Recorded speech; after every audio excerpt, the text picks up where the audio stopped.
America made its decision, and it wasn't a rejection of veterans. And I mean, a lot of veterans voted for Trump, right? There are different ways to read the outcome. And the worst thing you can do is read it as a total betrayal of American values, the values we fought for. The message is very different. In some cases, it's really subtle, and we have to listen, but that doesn't mean we stop fighting back. I mean, I describe myself now as part of the resistance. I didn't used to, but that is a badge of pride now, and it's not something that should lead us to depression.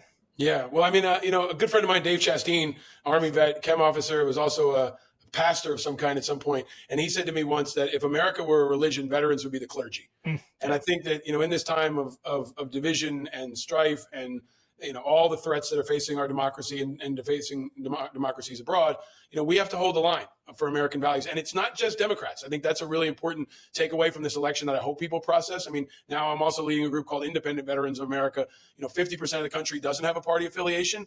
And I think, whether it's the resistance, the opposition, the future, whatever we call it, it's got to come in many forms and not just from the Democrats. And I've been impressed by how many veterans are stepping up. And I'm constantly disappointed by politicians, but voices like Admiral Jim Stavridis, who's another guy on TV all the time. I think he's a conscience and a voice of reason. I think those kinds of voices are going to be really important because in many ways, I think the most effective resistance to Trump is not going to come from the left. It's going to come from the middle. And that's where most of the country is. And I think over time, more and more people are going to realize, his true intentions and the destruction that he's going to have on our country in many different ways. And I think they're going to understand it's not just Democrats and people on MSNBC whining about it. It's based in fact, and it's based in upholding our values. And